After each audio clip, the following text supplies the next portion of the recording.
RSL still সপ্তাহের দেশে স্বাগত জানাচ্ছি আমি ফখরুল ইসলাম। 4 ধাপে উপজেলা নির্বাচন ঘিরে জমজমাট স্থানীয় রাজনীতি। এমপি মন্ত্রীর স্বজনদের দাপটে কোণঠাসা উপজেলার প্রতিপক্ষ প্রার্থীরা। উপজেলা নির্বাচন থেকে মন্ত্রী এমপির স্বজনদের সরে দাঁড়ানোর আহ্বান প্রধানমন্ত্রী শেখ হাসিনার। কোন পথে রাজনৈতিক দল, এইসব আজকের আমরা যে শিরোনাম ঠিক করেছি কেমন হবে উপজেলা নির্বাচন, এই শিরোনামে আমার সঙ্গে আজকে 3 জন অতিথি রয়েছেন। শুরুতেই তাদেরকে পরিচয় করে দিতে চাই। আছেন অ্যাডভোকেট নূরজাহান বেগম মুক্তা, সাবেক সংসদ সদস্য বাংলাদেশ আওয়ামী লীগ, এবং আছেন জাকারিয়া কাজল, সিনিয়র সাংবাদিক। তারপরে আছেন এভিএম মোশাররফ হোসেন, প্রশিক্ষণ বিষয়ক সম্পাদক, বিএনপি। 3 জনকে স্বাগত জানাচ্ছি। শুরুতে আমরা আলোচনায় ফিরতে চাই। আমরা প্রথমে আসলে সিনিয়র সাংবাদিক জাকারিয়া কাজল, আপনাকে শুরু করতে চাই। আসলে আমাদের আজকের শিরোনাম, সেই শিরোনামের যে প্রশ্নবোধক চিহ্ন, কেমন হবে উপজেলা নির্বাচন, আপনার কাছে আসলে শুরুতে জানতে চাই কেমন হবে উপজেলা নির্বাচন। আমরা যদি কিছু প্রেক্ষাপট সম্প্রতি দেখি, নাটোরের ঘটনা নিশ্চয়ই আপনি জানেন, প্রতিপক্ষ একজন প্রার্থীকে তুলে নিয়ে যাওয়া, আরো কিছু স্থানীয় পর্যায়ে কিছু অস্বস্তির ঘটনা কিন্তু আছে। কেমন হবে, কি বলবেন? ধন্যবাদ। দেখেন, জাতীয় সংসদ নির্বাচনের আগে আমি বহু টকশোতে বলেছি যে আওয়ামী লীগ যেভাবে নির্বাচনটা ওপেন করে দিয়েছে, মানে জাতীয় সংসদ নির্বাচনের প্রেক্ষাপট যদি আমি বলি, তখন আমি বলেছিলাম যে এরপরে আওয়ামী লীগের ভেতরে যে একটা দ্বন্দ্ব শুরু হবে, এটা সামাল দেওয়া আওয়ামী লীগের জন্য কষ্টকর হয়ে যাবে। এবং জাতীয় সংসদ নির্বাচনের পরের থেকেই কিন্তু আওয়ামী লীগের এই অভ্যন্তরীণ এই দ্বন্দ্বটা আস্তে আস্তে দানা বেঁধেছে এবং বিভিন্ন জায়গায় বিভিন্ন ঘটনা ঘটেছে, যেটা উপজেলা নির্বাচনে এসে আরও প্রকটভাবে দেখা দিয়েছে। যার প্রেক্ষিতে কিন্তু আওয়ামী লীগের সাধারণ সম্পাদক মাননীয় প্রধানমন্ত্রী এবং দলের সভানেত্রী রেফারেন্স দিয়ে বলেছেন যে মন্ত্রী এমপির কোনো আত্মীয় স্বজন নিতে পারবেন। এবং আপনি নাটোরের ঘটনার কথা উল্লেখ করেন, এটা আমরা সবাই জানি, আমি আর পুনরাবৃত্তি করে সময় নষ্ট করতে চাই না। কিন্তু এই নির্বাচনে কিন্তু বহু মন্ত্রীর ঘনিষ্ঠজনরা নির্বাচন, এমপির ছেলে, ভাই ইত্যাদি ইত্যাদি দাঁড়িয়েছে। সর্বশেষ আওয়ামী লীগের যেটা স্ট্যান্ড, সেটা হচ্ছে কঠোর নির্দেশ দেওয়া হয়েছে মন্ত্রী এমপির স্বজনদের নির্বাচন থেকে সরে দাঁড়ানোর। এখন পর্যন্ত আমরা এমন কোনো খবর পাইনি যে দলের একদম টপ ব্রাস, যদি নাও টপ ব্রাস তো বটে, একদম 1 নম্বরের নির্দেশও এখন পর্যন্ত প্রতিপালিত হয়েছে বলে জানা যায় না। হয়তো ভবিষ্যতে হবে, সময় আছে প্রত্যাহারে। তো এখানেও কিন্তু একটা ঝামেলা থেকেই, যে আপনি মন্ত্রী এমপিদের নিকটাত্মীয় বলতে আপনি কাকে বোঝাচ্ছেন? ভাই, ছেলে, মেয়ে, ভাইগনা। যেমন একজন প্রেসিডিয়াম মেম্বারের দেখলাম আজকের সংবাদপত্র আছে, তার খালাতো ভাই নির্বাচনে দাঁড়িয়েছে বলে তাকে বলা হয়েছে প্রত্যাহার করানোর জন্য। আর খালাতো ভাই কতটুকু নিকটাত্মীয়? আপনি নিজের ভাই কথা শুনে না, সেখানে আপনি খালাতো ভাইয়ের উপর নিয়ন্ত্রণ কতটুকু থাকবে, তাই না? তো এই বিষয়গুলিও কিন্তু আওয়ামী লীগকে ক্লিয়ার করতে হবে। তারপরে অনেক ক্ষেত্রে আছে, যেমন গত সংসদ নির্বাচনে আমার জানা মতে যিনি এমপি প্রার্থী ছিলেন, তার ভাই তার বিরোধিতা করেছে, একদম প্রকাশ্যে অপোনেন্টের হয়ে কাজ করেছে। এখন সেই ভাই যখন দাঁড়াবে, তাকে আপনি মন্ত্রী ভাই বলে বা এমপির ভাই বলে সে কেন কথা শুনবে? এরকম বহু ইফস অ্যান্ড বাট আছে, কাজে things are not that easy. তবে নাটোরের যে ঘটনা, আমার ধারণা যার কারণে এই প্রেক্ষাপটটা সৃষ্টি হয়েছে, সেটা কিন্তু বিবেচনায় রাখতে হবে। তারপরে নোয়াখালীতে একটা দেখলাম, নোয়াখালীর যিনি এমপি তিনি বলেছেন যে আমার বিরোধিতা করেছিল আওয়ামী লীগের সভাপতি, কাজে এখন আমার ছেলে তার বিরুদ্ধে দাঁড়িয়েছে। তো এরকম বহু ইফ বাটস অ্যান্ড ইকুয়েশনস আছে। আর আওয়ামী লীগ কিন্তু জামাত ইসলামী বা কমিউনিস্ট পার্টির মানে ক্যাডার ভিত্তিক প্রার্থী না যে টপ ব্রাস বললেই সবাই শুনবে। এতটা শৃঙ্খলা আমাদের রাজনৈতিক দলগুলিতে নেই। কাজেই আওয়ামী লীগের জন্য এটা কিন্তু প্রথম ধাপ, আরও 4টা ধাপ আছে।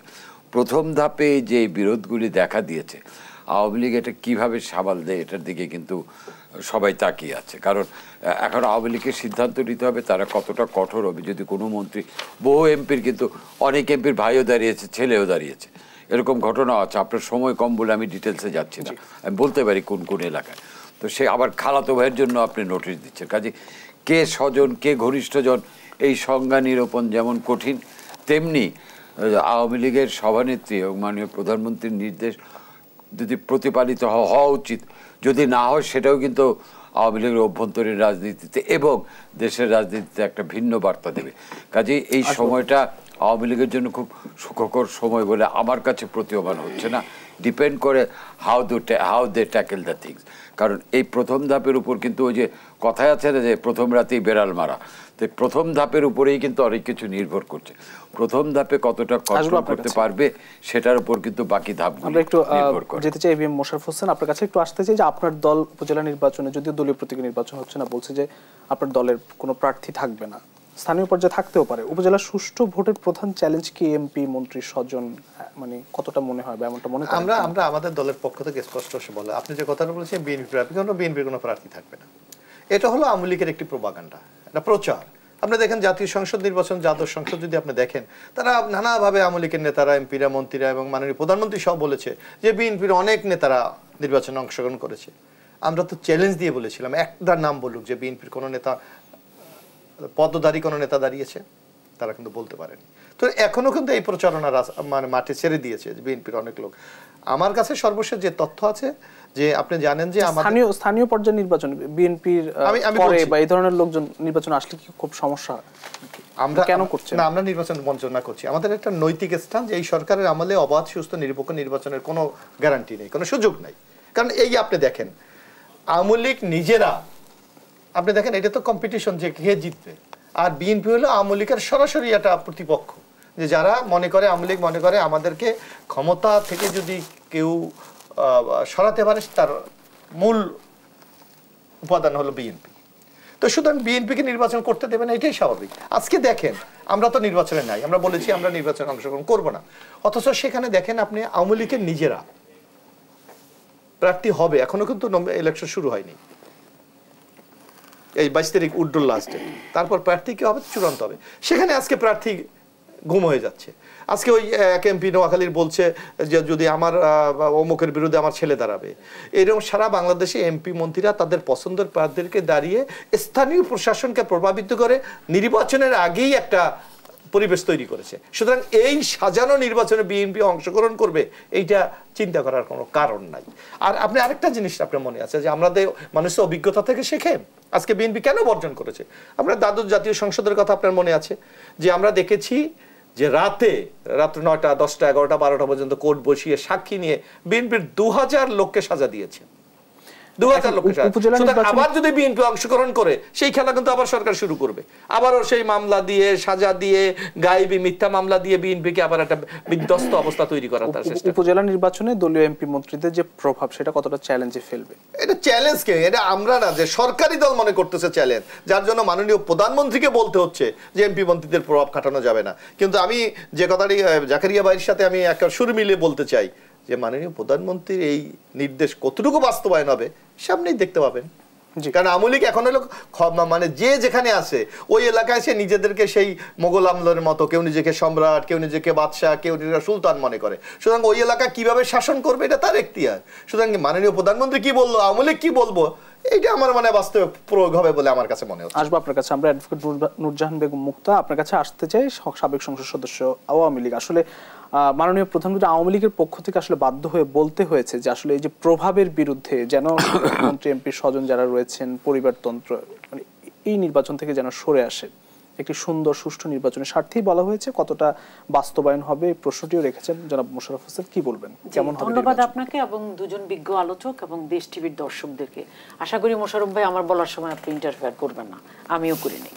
আমার প্রথম কথা হলো, দেখুন আওয়ামী লীগ কিন্তু একটা বিশাল বড় দল এবং আওয়ামী লীগ একটা একই সাথে একটা পরিবার, এবং সেই পরিবারে বঙ্গবন্ধুর আদর্শের চর্চাটা পরম্পরায় হবে, এটা কিন্তু ভালো, এটা আমরা অ্যাপ্রিসিয়েট করি। হ্যাঁ, বঙ্গবন্ধুর যারা আদর্শ সৈনিক তার সন্তানও আদর্শ সৈনিক হবে, বাট আমার বাবাও তো এমপি ছিল, আওয়ামী লীগের নেতা ছিল, মুক্তিযোদ্ধা ছিল, আমিও তো আওয়ামী লীগ করি, কিন্তু আমি নিজে সেটা অর্জন করেছি। আমার বাবার একটা পরিচয় ব্যাকগ্রাউন্ড আছে, কিন্তু আমি নিজে ছাত্র রাজনীতি করা থেকে এই পর্যন্ত আমি নিজে পরিশ্রম করে আমি এতটুকু এসেছি। কথাটা কেন বললাম, দেখুন এখন যদি দেখা যায় কোনো নেতা তার এলাকাতে তার প্রভাব প্রতিপত্তি বাড়ানোর জন্য দেখা গেল তার আত্মীয় স্বজনকে রাতারাতি এনে নমিনেশন রাতারাতি এনে ইলেকশনে দাঁড় করালো, তখন তো অবশ্যই এটা পরিবারতন্ত্র প্রতিষ্ঠার একটা অপচেষ্টা হিসেবে আমি চিহ্নিত করব। এতে আমাদের ত্যাগী যে নেতা কর্মী তারা বঞ্চিত হবে। যুক্ত করে যার কারণে এই যে এমপি মন্ত্রীরা তাদের স্বজন, ভাই, আত্মীয় স্বজনদের দাঁড় করায়, এর কারণটা কি? মানে কি খুব সহজে জিতে আসা যায়? না, সহজে জিতে আসার কোনো ব্যাপার এখানে নাই। আমি মনে করি যে এখানে একটা পরিবারতন্ত্র প্রতিষ্ঠার অপচেষ্টা, এটা কিন্তু ভালো লক্ষণ না। কারণ আমাদের অনেক ত্যাগী নেতা কর্মী আছে। এখন ধরেন আমি একজন দলের জন্য ক্ষতিকর কিনা, হ্যাঁ আমি একজন মন্ত্রী, আমি এখন চাইলাম আমার অমুককে আমি এসে করবো, কিন্তু দেখা গেল তার কোনো রাজনৈতিক ব্যাকগ্রাউন্ড নেই, হ্যাঁ শুধু আমার পরিচয় সে আসবে, এটা কেন হবে?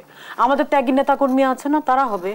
অতএব কেউ নিজের আধিপত্য বাড়ানোর জন্য, প্রভাব বাড়ানোর জন্য এলাকাতে বিশেষ না, এটা অবশ্যই আমরা মনে করি ক্ষতিকর বলেই। হ্যাঁ বঙ্গবন্ধুর আদর্শ লালন করবে পরম্পরায়, সেটা ঠিক আছে, কিন্তু দলের তো একটা শৃঙ্খলা আছে, যার কারণে আমাদের মাননীয় প্রধানমন্ত্রী একদম উপযুক্ত কথাই বলেছেন, নির্দেশনাই দিয়েছেন যে যারা এটা অমান্য করবে, খালাতো ভাই, চাচাতো ভাই, মামাতো ভাই, ফুফাতো ভাই, শ্যালক যাই হোক, ভাই, শ্বশুর, শাশুড়ি বা যাই হোক না কেন, এখানে কিন্তু কোনো আত্মীয় স্বজন দাঁড়াতে পারবে না, এটা পরিষ্কার বলা হয়েছে। আর এখানে আরেকটা কথা হলো, দেখুন আমাদের মোশাররফ ভাই অনেকগুলো পয়েন্ট এখানে এনেছে। ওনারা নির্বাচনে উনি বলছেন যে ওনারা নাম ধাম দেওয়ার জন্য আগামী যে 8ই মে যে নির্বাচনটি হতে যাচ্ছে, প্রথম ধাপের উপজেলা নির্বাচন, সেখানে কিন্তু বিএনপি থেকে অলরেডি 45 জন মনোনয়নপত্র দাখিল করেছে, জামায়াতে ইসলামী থেকে 22 জন দাখিল করেছে। আমি তাদের নাম সুনির্দিষ্টভাবে বলতে পারবো যদি আপনি আমাকে অনুমতি দেন। বিএনপি থেকে কতজন করেছে? 45 জন, এবং জামাত থেকে 22 জন, এবং এরা আমার এলাকাতেও আছে চাঁদপুরে। এখন আপনি চাইলে আমি নাম বলতে পারি পদবি সহ। এখন আমি যেটা বলি, তাদের কথা হলো কি, যারা আপনি দেখেছেন ইতিপূর্ব বিএনপির যখন স্থানীয় সরকার হয়েছিল, সিটি কর্পোরেশন নির্বাচন, বিএনপি 66 জন কাউন্সিলর প্রার্থী হয়েছিলেন, জিতেও ছিলেন কিন্তু 46 জনের মতো।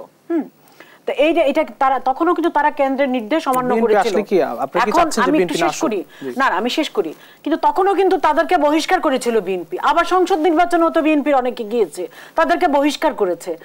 এবং এই নির্বাচনেও তারা বলছে যদি দলের বিরুদ্ধে কোনো কেউ যায় তাহলে বহিষ্কার করবে, কিন্তু বিএনপি যারা নির্বাচনে যাচ্ছে তাদের ভাষা হলো তারা 3টি কারণে নির্বাচনে যাবে। তারা বলছে যেহেতু এই নির্বাচনে আওয়ামী লীগ কোনো প্রতীক দেয়নি, মানে নৌকা প্রতীক নাই, অতএব তারা নির্বাচনে যেতে গেলে তারা সহজে জিততে পারবে, এটা হলো 1 নম্বর যুক্তি তাদের।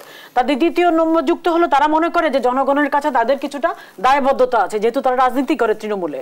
তৃতীয়ত তারা মনে করে যে সংগঠনের যে অবস্থা, এটাকে গোছানোর জন্য হলো নির্বাচন অপরিহার্যের কোনো বিকল্প নাই।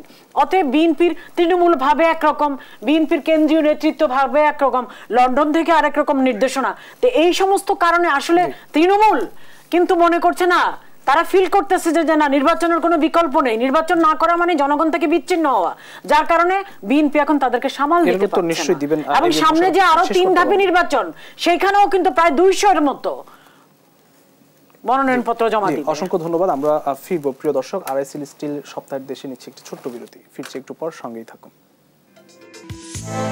আরআইএসএল স্টিল সপ্তাহের দেশে আবারও স্বাগত জানাচ্ছি আমি ফখরুল ইসলাম, এবং আমাদের সঙ্গে 3 জন অতিথি আছেন। সরাসরি আলোচনায় ফিরতে চাই। শুরুতে জাকারিয়া কাজল আমাদের সঙ্গে যুক্ত আছেন, তার কাছে যেতে চাই। আসলে সংসদীয় আসনগুলোতে যে এমপিদের মানে আপনার দলীয়ভাবে যে পরিবারতন্ত্র কায়েম যে বিষয়টি এখন উপজেলা নির্বাচনে সেটি প্রকটভাবে দেখা যাচ্ছে, সেটি আসলে আপনার কতটা যোগ্য প্রার্থী আসলে দাঁড়াতে পারছে বা উতরে আসতে পারছে, এতে আসলে আমরা যারা সাধারণ মানুষ রয়েছে তারা কতটা ক্ষতিগ্রস্ত হচ্ছে?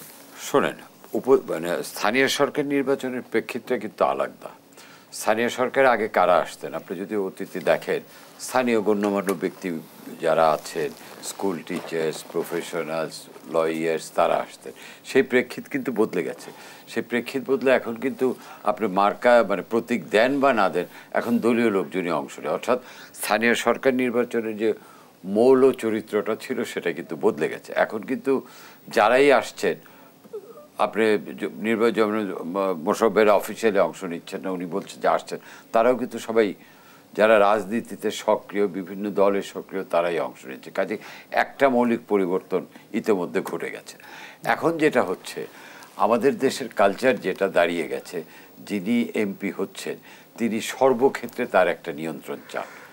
মানে স্থানীয় পর্যায়েও তার ইউনিয়ন কাউন্সিল থেকে আরম্ভ করে সর্বক্ষেত্রে তার একটা নিয়ন্ত্রণ চান।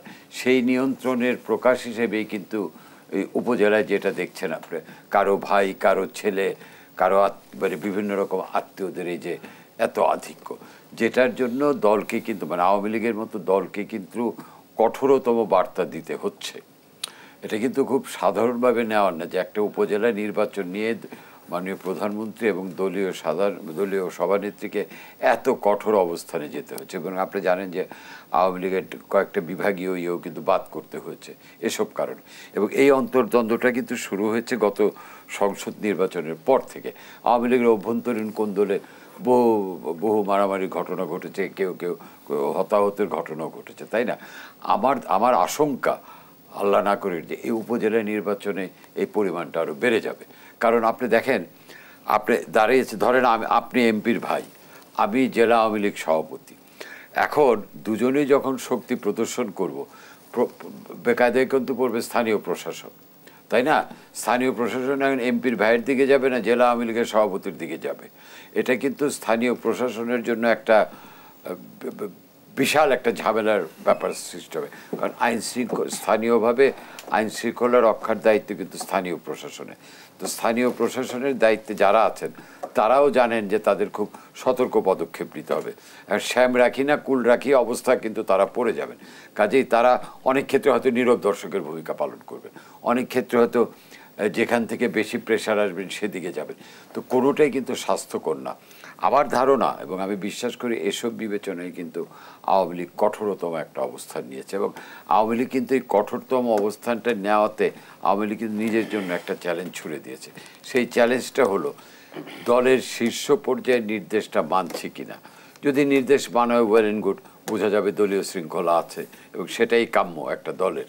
কিন্তু যদি ব্যত্যয় ঘটে, এটা কিন্তু একটা ভীষণ ভুল বার্তা দেবে আওয়ামী লীগের নেতাকর্মীদের জন্য, এটা ভুল বার্তা দেবে দেশের রাজনীতির জন্য, এটা ভুল বার্তা যাবে যে একদম দলীয় শীর্ষ পর্যায়ের নির্দেশও মাঠ পর্যায়ে নামছে না। এটা দল হিসাবে আওয়ামী লীগের জন্য যেমন ক্ষতির কারণ হবে, আমাদের রাজনীতির জন্য এটা ক্ষতির কারণ হবে এবং বিদেশিদের বা বিরোধী শক্তির হাতে একটা অস্ত্র তুলে দেওয়া হবে। আমি মনে করি আওয়ামী লীগের এই ব্যাপারটা ভীষণ সিরিয়াসলি। মোশাররফ হোসেন, আপনার কাছে আসতে চাই যে যদি প্রভাবের মধ্য থেকে কেউ প্রার্থী জিতে আসে, জনপ্রতিনিধি হয়, সেক্ষেত্রে জনগণ আসলে কতটা সেবা পাবে? আরো একটি প্রশ্ন আপনাদের সম্পর্ক প্রশ্ন, সেটি হচ্ছে যে প্রভাবের বাহির থেকেও যদি কেউ জিতে আসে যোগ্য কোনো প্রার্থী, সেক্ষেত্রে আসলে স্থানীয় সংসদ সদস্যের মাধ্যমে আসলে যে উন্নয়ন বরাদ্দগুলো আসে সেগুলোই বা কতটা? আপনি নিজেও বলছিলেন যে একজন এমপি কিন্তু বলছিল উন্নয়ন করবেন না যদি তার ভাইকে বা ছেলেকে জিতিয়ে না আসে। না, আমাদের দেশে আপনি একটা দেখবেন, আমাদের দেশে বর্তমান যে শাসনতান্ত্রিক ব্যবস্থা, সেখানে এমপিরা কিন্তু মারাত্মক ক্ষমতার অধিকারী। আপনি দেখবেন এই যে উপজেলা প্রশাসন আপনি নির্বাচন হচ্ছেন, সেখানে আপনি দেখবেন যিনি মানে উপজেলা নির্বাহী কর্মকর্তা থাকেন, উনি সকল কমিটির চেয়ারম্যান, সভাপতি বলতে গেলে উপজেলা যে উন্নয়ন যে প্রকল্পগুলি আছে সকল, এবং তার স্বাক্ষর ছাড়া একটি আর্থিক লেনদেন হয় না। এখানে কিন্তু আমলাতান্ত্রিক একটা ব্যাপক প্রভাব কিন্তু দৃশ্যমান। এখন যে জিনিসটা হয়, তারপর আপনি দেখবেন ওই সংশ্লিষ্ট নির্বাচনী এরিয়ায় উপজেলা প্রশাসনে যিনি সংসদ সদস্য, উনি থাকেন কিন্তু উপদেষ্টা। যে কোনো প্রকল্প পাশ হতে হলে ইউনো আমলাতান্ত্রিক কারণেই এমপিকে সন্তুষ্ট রাখতে হয়। সুতরাং এমনি কিন্তু উপজেলা প্রশাসনটা অনেকটা মানে অকার্যকরের মতো অবস্থায় আছে। তারপর এমপির চাবে, এমপি যে কারণ তার যে ডেভেলপমেন্ট ওয়ার্কটা সে ওখানে যাচ্ছে, সেই ডেভেলপমেন্ট ওয়ার্কটা কিন্তু বাস্তবায়ন করে আপনার এই যে উপজেলা প্রশাসনের মাধ্যমে, আপনি উপজেলা প্রশাসনের মাধ্যমে। কারণ আপনি দেখবেন এই বরাদ্দটা ইউনিয়নে যাবে, এই বরাদ্দটা পৌরসভায় যাবে, এই তখন এমপি চায় তার নিজস্ব লোক না হলে তার নিজের মতো কাজ করাতে পারবে না। সুতরাং সে তার নিজের মতো লোককে ওখানে তৈরি করবে, এইটাই স্বাভাবিক। আর আপনি যে কথাটি বলেছেন যে এমপির বিরুদ্ধে গিয়ে যিনি উপজেলা চেয়ারম্যান নির্বাচিত হবেন, তার পক্ষে সুচারুভাবে দায়িত্ব পালন করা সম্ভব না, বরং তাদের মধ্যে একটা চাপের মধ্যে থাকবে। এবং প্রায় যে জিনিসটি দেখা যায়, কারণ এটা এখন আর বাংলাদেশে এটা তো কার্যত দেখা যাচ্ছে আমলিক, তখন পাওয়ার এক্সারসাইজ, পাওয়ার ব্যাটেলটা ওখানে হবে, কে শক্তিশালী, এমপি শক্তিশালী না উপজেলা চেয়ারম্যান। সুতরাং জনগণ একটা চরম অস্বস্তিকর অবস্থার মধ্যে থাকবে। এবং আমরা অনেক জায়গায় দেখি, যার জন্য এই যে আপনি যে কথাটি কাজল ভাই বলেছে যে জাতীয় সংসদ নির্বাচনের পর দাদর প্রায় 12 জনের মতো ইতিমধ্যে আওয়ামী লীগের লোক ধরতে হয়েছে ইন্টারনাল কনফ্লিক্টে। অনেকে আমার জানা মতে, কারণ আমরা রাজনীতি করি সারা বাংলাদেশে, আমাদের একটা নেটওয়ার্ক আছে, আওয়ামী লীগের যারা এই যে এমপির বিরোধিতা করেছে অথবা যেসব এমপি পরাজিত হয়েছে, অসংখ্য আওয়ামী লীগের নেতাকর্মী এলাকা ছাড়া তারা এলাকায় থাকতে পারছে। এই যে ইন্টারনাল কনফ্লিক্ট, আমার মনে হয় এই নির্বাচন এটাকে আরো উস্কে দেবে, যার সামগ্রিক একটি প্রভাব স্থানীয়ভাবে পড়বে, যার আওয়ামী লীগের মধ্যে যেমন কোন্দল তৈরি হবে, এর ওই যে একটা কথা আছে না, কোথায় যদি মানে ঝড় হয় তো ওখানে কে পীর আর কে সাধারণ মানুষ ওইটা বিবেচনা হয়। ওই সাধারণ মানুষও কিন্তু এই চক্রটির মধ্যে পড়ে তারাও কিন্তু ক্ষতিগ্রস্ত। জি, ধন্যবাদ। আমরা একটু যেতে চাই অ্যাডভোকেট নুরজাহান বেগম মুক্তা আপনার কাছে, আসলে জনগণ কতটা সুবিধা পাবে বা উপকৃত হবে বা সেবা পাবে যদি প্রভাবের মধ্য থেকে কেউ নির্বাচিত হয়ে আসে বা যোগ্য ব্যক্তিও প্রভাবের বাইরে থেকে নির্বাচিত হয়ে আসে? দেখুন, এখানে আমি একটা কথা খুব পরিষ্কার করি, এখানে কিন্তু কেউ প্রভাব খাটায়নি। এখানে মন্ত্রী এমপির আত্মীয় স্বজনদেরকে নির্বাচনে আসার জন্য যে নিষেধাজ্ঞাটা দেওয়া হয়েছে বা বারণ করা হচ্ছে, এটা কিন্তু আমরা তো দেখি নাই যে তারা প্রভাব খাটিয়েছে। নির্বাচন কি হয়েছে? হয়নি তো এখনো। কিন্তু আমরা, আমাদের দল আগে থেকেই সতর্ক। আমি কোনো মন্ত্রী এমপিকে আমি দোষারোপ করতে চাই না এবং আমরা কেউ করি না, কিন্তু যেহেতু তারা মন্ত্রী এমপি, প্রভাব খাটায়নি, অতীতে যে খাটায়নি তা কিন্তু না। এখন আমি অতীতের কথা নিয়ে এখন কথা হচ্ছে না, কথা হচ্ছে উপজেলা চেয়ারম্যান নির্বাচন নিয়ে। উপজেলা চেয়ারম্যান, আমি শেষ করি, উপজেলা চেয়ারম্যান নির্বাচন নিয়ে কথা হচ্ছে এবং তার যে ভাতিজা তিনি কিন্তু উপজেলা পরিষদের চেয়ারম্যান। আমি আপনাকে বলি, দেখুন, এখন এই জিনিসটা যাতে না হয়, তার মানে দল, আমাদের বাংলাদেশ আওয়ামী লীগ, আমাদের সরকার, জননেত্রী শেখ হাসিনা, মাননীয় প্রধানমন্ত্রী, উনি কতটা চাচ্ছেন আন্তরিকভাবে যে একটা সুষ্ঠু নিরপেক্ষ নির্বাচন হোক এবং এই নির্বাচন স্থানীয় সরকার নির্বাচন এটা, এবং এখানে যেন দল মতের ঊর্ধ্বে ব্যক্তি, কারণ অনেক লোক আছে কোনো দল করে না, আওয়ামী লীগ করে না, বিএনপি করে না বা কোনো অন্য দল করে না, সে এলাকায় সে ভালো মানুষ হিসেবে পরিচিত, সেই লোকটাও যেন জিতে আসতে পারে। অতএব যাদের পদ পদবি আছে, প্রভাবশালী মন্ত্রী এমপি, তাদের আত্মীয় স্বজনের চাপে যেন সে পিষ্ট না হয়। সুযোগ থাকবে, অবশ্যই সুযোগ থাকবে। সেই সুযোগটা করার জন্যই কিন্তু এই নিষেধাজ্ঞাটা দেওয়া হয়েছে এবং এটাকে এনশিওর করার জন্যই, এটা আমাদের বুঝতে হবে। এবং আমরা সেটা, আমাদের প্রধানমন্ত্রী দূরদর্শী বলেই এরকম সিদ্ধান্ত নিয়েছেন, এরকম চিন্তা ভাবনা করেছেন। যখন একজন এমপি বলেন যে তার ছেলেকে জিতিয়ে না আনলে সে উন্নয়ন করবে না, তখন আসলে জনগণ সেবা কতটা পাবে? না, এটা একজন এমপি বললেই হলো নাকি? এটা আমরা দেখবো না? দল দেখবে না? পার্লামেন্টারি বোর্ড আছে না, তারা দেখবে না? কোনো এমপি যদি এই ধরনের কথা বলেও থাকে, এটা ধৃষ্টতা, এবং নিশ্চয়ই তার সত্যতা পেলে দল তার জন্য ব্যবস্থা নিবে। এটা কোনো কথা হতে পারে না। কারণ এখানে জননেত্রী শেখ হাসিনা, আমাদের দলীয় নেত্রী, কি বলে সেটা আমাদেরকে দেখতে হবে, প্রধানমন্ত্রী কি বলে সেটা আমাদের দেখতে হবে। দলের অন্যান্য নেতা কর্মী এমপিরা তো কত কথাই বলবে, সেগুলোকে তো আমলে নিলে হবে না। আমাদের নেত্রী যেখানে ঠিক, সেখানে তার কথা অনুযায়ী সবকিছু হবে। এখন আমি আপনাকে যে কথাটা বলতে চাচ্ছি, আজকে আমাদের মোশাররফ ভাইদের, ওনাদের নেতারা কর্মীরা আজকে উপজেলা ইলেকশনে যাচ্ছে, ৪৫ জনের নাম বলেছে প্রথম দফার নির্বাচনে। হ্যাঁ, মনোনয়নপত্র সাবমিট করেছে, জামাত থেকে ২২ জন করেছে এবং আগামী ৩ ধাপে আরো করবে। তো ওনারা ঠেকাবে কিভাবে? জনগণের আপনার কাছে আসবো নিশ্চয়, আমরা শুনবো আপনাকে। প্রিয় দর্শক, আরএসএল স্টিল সপ্তাহের দেশে নিচ্ছে আরো একটি বিরতি, ফিরছি একটু পর, সঙ্গেই থাকুন। আরএসএল স্টিল সপ্তাহের দেশে আরেকবার স্বাগত জানাচ্ছি। প্রিয় দর্শক, আমাদের সঙ্গে ৩ জন অতিথি আছেন, আমরা সরাসরি আলোচনায় ফিরতে চাই। আমরা শুরুতে আসলে শুনছিলাম অ্যাডভোকেট নুরজাহান বেগম মুক্তা, আপনাকে আসলে নির্বাচন কমিশন আসলে কতটা সুষ্ঠু করতে পারবে এইভাবে প্রভাব দাপটের মধ্যে যদি নির্বাচনটি হয়, কি বলবেন? দেখুন, ধন্যবাদ আপনাকে আবারও। দেখুন, গত যে ৭ই জানুয়ারি একটা নির্বাচন হয়েছে, আমরা যদি বেশি দূর যেতে হবে না, ৭ই জানুয়ারি নির্বাচনের দিকে আমরা তাকাই না কেন, সেখানে আওয়ামী লীগের অনেক প্রভাবশালী দলীয় প্রার্থী কিন্তু পরাজিত হয়েছে। প্রেক্ষাপট কিন্তু ভিন্ন না, প্রেক্ষাপট একই। ওইটা ছিল জাতীয় সংসদ নির্বাচন, এটা হলো স্থানীয় সরকার। সেখানে দলীয় প্রতীক নিয়ে আওয়ামী লীগের অনেক হেভিওয়েট প্রার্থী হেরেছে। তার মানে কি?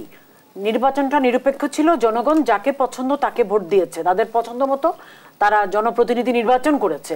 আর এটা তো হলো উপজেলা নির্বাচন, এখানে তো আরো নিরপেক্ষ হবে এবং অবশ্যই 100% হবে। আর আরেকটি কথা আমি এখানে বলতে চাচ্ছি যে দেখুন, বিএনপি নির্বাচনে, সংসদ নির্বাচনে বিএনপি যায়নি, এখন এই উপজেলা নির্বাচনে বিএনপি যাওয়ার মতো অবস্থা নেই। যে দলগতভাবে তাদের মধ্যে একটা বিশৃঙ্খলার অভাব, তাদের দল গোছানো না, নেতৃত্ব নাই, তারা কার নেতৃত্ব মানবে, তাদের তৃণমূল থেকে তাদের দলের চেইন অফ কমান্ড নাই। আর সবচেয়ে বড় কথা হলো, বিএনপি এই উপজেলা নির্বাচনে যাবে কেন? কারণ বিএনপি তো এই নির্বাচনে গেলে তারা তো সরকারে আসতে পারবে না, একটা কথা। কারণ এই নির্বাচন দিয়ে তো সরকার বদল হয় না। হ্যাঁ, সেটা। আর এমনিতে তো জনগণের সামনে তাদের যাওয়ার মতো কোনো মুখ নাই, কারণ জনগণকে যেভাবে পুড়িয়েছে, মেরেছে, ২৮শে অক্টোবর থেকে তাদের তাণ্ডব লীলা মানুষ দেখেছে। এবং তারা কথায় কথায় বলে তাদের নাকি ৬০ লক্ষ কর্মী নাকি জেলের ভিতরে। আর বাংলাদেশের যে কেন্দ্রীয় কারাগার বা বাংলাদেশের কারাগারগুলোর ধারণ ক্ষমতা কত, তারা যে কথায় কথায় বলে। আর এই পর্যন্ত তারা কি করেছে?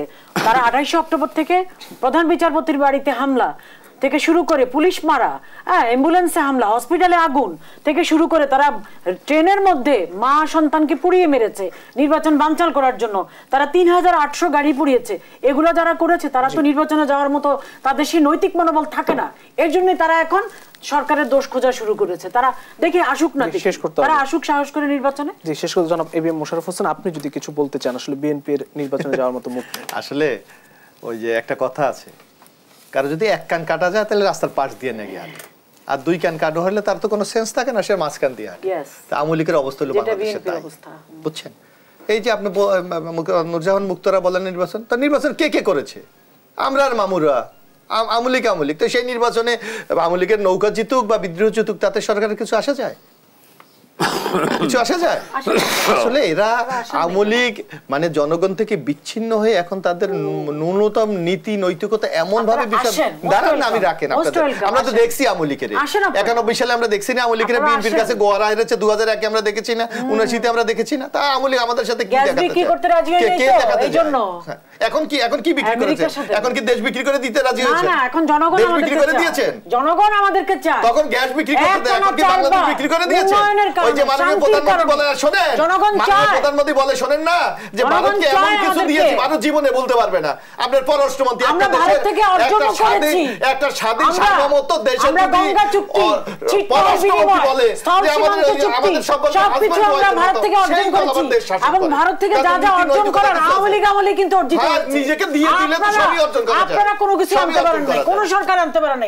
আওয়ামী লীগ স্থল সীমান্ত চুক্তি এগুলো বললেন না, বাংলাদেশের মানুষ বলে যার জন্য আজকে নিজেদের, আরে রাখেন, আমার বলতে আমি আপনার তো বলি নাই আপনার সময়, আমিও বলি একটু শুনেন, নিজেদের একটা দল নিজেরা কত দেউলিয়া হয়ে যায়, নিজের মার্কা বাদ দিতে হচ্ছে। আপনি বুঝেন কেন দিবে না? যে আমাদের ঐতিহ্য যে নৌকা দিয়ে তারা দলের প্রতিষ্ঠা, এখন তারা মনে করে নৌকাতে যদি আমরা মার্কা দিয়ে নির্বাচন জনগণের কাছে যাই, জনগণ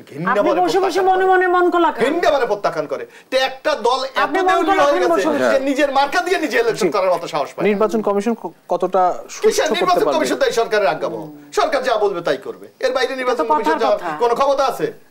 আমি শেষ করতে চাই আমরা একটু, জনাব জাকারিয়া কাজল, আপনাকে আপনি যেটা বললেন নির্বাচন কমিশন, শুনেন, এই যে নাটোরের যে ঘটনাটা ঘটেছে তার প্রেক্ষিতেই তো এই যে আজকে আওয়ামী লীগের যে স্ট্যান্ড, এগুলো তো নাটোরের ঘটনার প্রেক্ষিতে।